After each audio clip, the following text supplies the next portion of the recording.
త్రిదశ rice అన్నింటికీ దగ్గరగా మీ మనసుకి మరింత దగ్గరగా త్రిదశ రైస్ వేర్ లైఫ్ షైన్స్. దశాబ్దన్నర కాలంగా కడప మున్సిపల్ కార్పొరేషన్లో వైసీపీ ఏకఛత్రాధిపత్యం కొనసాగిస్తోంది. అక్కడ ఆ పార్టీ నేతలు చెప్పిందే శాసనం. మొన్నటి వరకు ఆ కార్పొరేషన్లో చక్రం తిప్పిన మేయర్ సురేష్ బాబు కథ ప్రస్తుతం అడ్డం తిరిగిందట. సురేష్ బాబు పదవి కోల్పోవడంతో పాటు ఇప్పుడు కొత్త మేయర్ ఎంపికకు ఎన్నికల కమిషన్ నోటిఫికేషన్ జారీ చేయడంలో వైసీపీలో లుకలుకలు మొదలయ్యాయట. మేయర్ పీఠం పదవీ కాలం ముచ్చటగా 3 నెలలే ఉన్నప్పటికీ నేనంటే నేనే మేయర్ కావాలి అన్న లాబియింగ్ మొదలెట్టారట ఆ పార్టీ కార్పొరేటర్లు.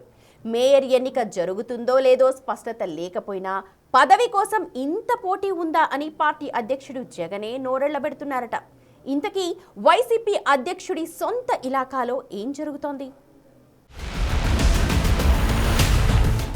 కడప మున్సిపల్ కార్పొరేషన్ వైసీపీ అడ్డా. 2004 ముందు వరకు మున్సిపాలిటీగా ఉన్న కడపను వైఎస్ ముఖ్యమంత్రి అయ్యాక 2005లో నగరపాలక సంస్థగా అప్గ్రేడ్ చేశారు. కడప నగర మొదటి మేయర్గా తన బామ్మర్ది రవీంద్రనాథ్ రెడ్డికి బాధ్యతలు కట్టబెట్టారు. వైఎస్ మరణానంతరం వైసీపీ ఆవిర్భావం, ఆ తరువాత జగన్ హవా సాగింది. 2 సార్లు కడప నగరపాలక సంస్థను వైసీపీ పూర్తి స్థాయి ఆధిపత్యంతో కైవసం చేసుకుంది. 2 సార్లు కొత్తమద్ది సురేష్ బాబు నగర మేయర్గా ఎన్నికయ్యారు. అయితే 2024 సార్వత్రిక ఎన్నికల తరువాత కడప కార్పొరేషన్లో వైసీపీ కోటకు బీటలు వారేలా చేసింది టీడీపీ. కూటమి ప్రభుత్వం అధికారం చేపట్టిందో లేదో అప్పుడే మేయర్ సురేష్ బాబుకు చెక్ పెట్టడానికి స్కెచ్ గీశారు ఎమ్మెల్యే మాధవిరెడ్డి. మొదటి మేయర్ సురేష్ బాబు తన కుమారుడు, భార్య పేరిట అభివృద్ధి పనులు దక్కించుకున్నారనే ఆరోపణలతో పదవి నుంచి తొలగింపచేశారు. ఆ తరువాత వ్యవహారం కోర్టుకు చేరినా వివాదానికి తెర పడలేదు. ఇప్పుడు కొత్త మేయర్ ఎన్నికల కమిషన్ నోటిఫికేషన్ జారీ చేయడంతో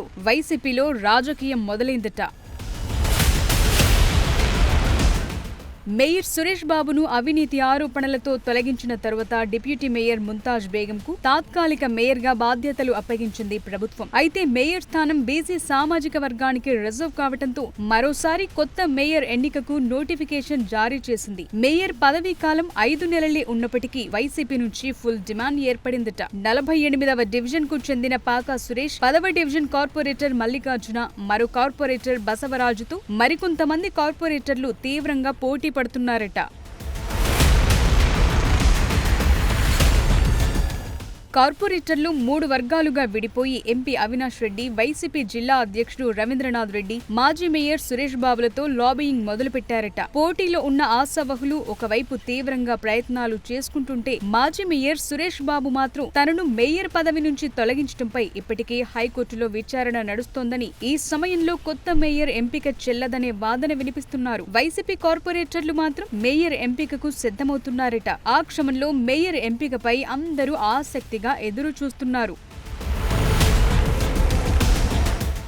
మొత్తం మీద వైసీపీ అధ్యక్షుడు వైఎస్ జగన్ సొంత జిల్లా కడపలో ఆయనకు మేయర్ ఎన్నిక అత్యంత ప్రతిష్టాత్మకంగా మారనుంది. కడప మేయర్ ఎన్నిక కోసం ఎన్నికల సంఘమైతే నోటిఫికేషన్ ను తాజాగా జారీ చేసింది. ఈ నెల 11న ముహూర్తంగా నిర్ణయించింది. ఆ రోజున జరిగే ప్రత్యేక సమావేశంలో కొత్త మేయర్ ఎన్నిక జరుగుతుందని నోటిఫికేషన్ లో పేర్కొన్నారు. అయితే సురేష్ దానిపై కోర్టుకెక్కడంతో ఎన్నిక సస్పెన్స్ లో పడింది. కొత్త మేయర్ గా ఎవరు ఎన్నికైనా పదవీ కాలం కేవలం 5 నెలలు మాత్రమే ఉంది. అయినా సరే కడప గడపలో మేయర్ పీఠాన్ని దక్కించుకుని వైసీపీకి గట్టి జలకివ్వాలని టీడీపీ రెడీ అవుతోంది. ఇటు చూస్తే కనుక రాష్ట్ర ఎన్నికల కమిషన్ ఆదేశాలతో జిల్లా జాయింట్ కలెక్టర్ అదితి సింగ్ కొత్త మేయర్ ఎన్నిక కోసం తాజాగా నోటిఫికేషన్ జారీ చేశారు. దాంతో జగన్ సొంత ఇలాకాలో సరికొత్త రాజకీయ వేడి రాజుకుంది.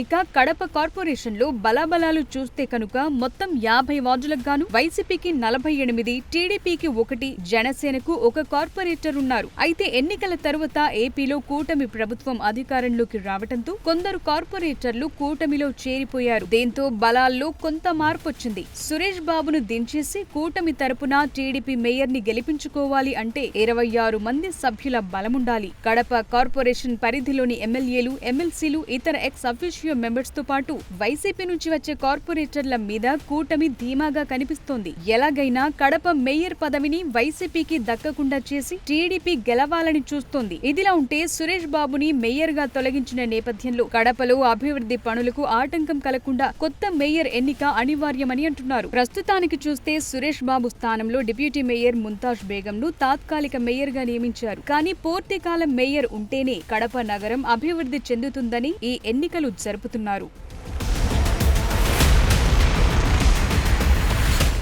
తనను అకారణంగా మేయర్ పదవి నుంచి తొలగించారని పేర్కొంటూ ఎన్నికల నోటిఫికేషన్ ను సవాల్ చేస్తూ సురేష్ బాబు హైకోర్టును ఆశ్రయించారు. ఈ మేరకు ఆయన దాఖలు చేసిన లంచ్ మోషన్ పిటిషన్ పై ఈ నెల 9న విచారణ జరిగింది. రిజర్వ్ లో ఉన్న తీర్పు 10వ తేదీకి వాయిదా పడింది. దాంతో కోర్టు ఇచ్చే తీర్పు తరువాతే మేయర్ ఎన్నికపై ఫుల్ క్లారిటీ వస్తుందని అంటున్నారు. కడప మేయర్ కి ఎన్నికలు గనుక జరిగితే మాత్రం అది తీవ్ర ఉత్కంఠను రేపే ఛాన్స్ కనిపిస్తోందంటున్నారు.